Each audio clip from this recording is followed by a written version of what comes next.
దాడి చేయమని చెప్తావా? ఫిజికల్గా బెదిరించమని చెప్తావా? ఎవడు భయపడతాడయా? ఎవడు భయపడతాడు? ఒక్కటి గుర్తుపెట్టుకో, సావే నా ముందరికి వస్తే, సావే నా ఎదురుగా వస్తే మీసం మీద నా చెయ్యి ఉంటుంది, నా ముఖం మీద చిరునవ్వు ఉంటుంది, గుర్తుపెట్టుకో. బట్ ఆ తరువాత నీకు నీ కుటుంబానికి నిద్రలేని రాత్రులు ఉంటాయి. ఒక్కరోజు నిద్రపోలేవు, గుర్తుపెట్టుకో.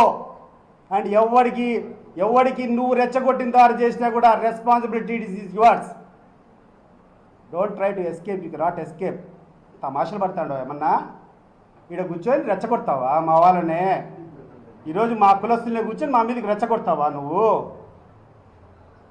ఏ ధైర్యంతో నువ్వు రెచ్చగొడతాడో?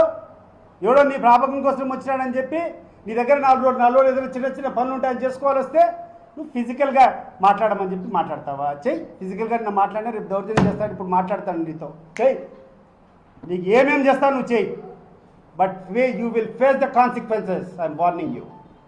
You are not above Hitler, you are not above Saddam Hussain.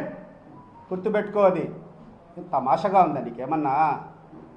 ఏం భయపడిస్తా అంటే నువ్వు భయపడతా అంటే భయపడతారా అందరూ? Be careful.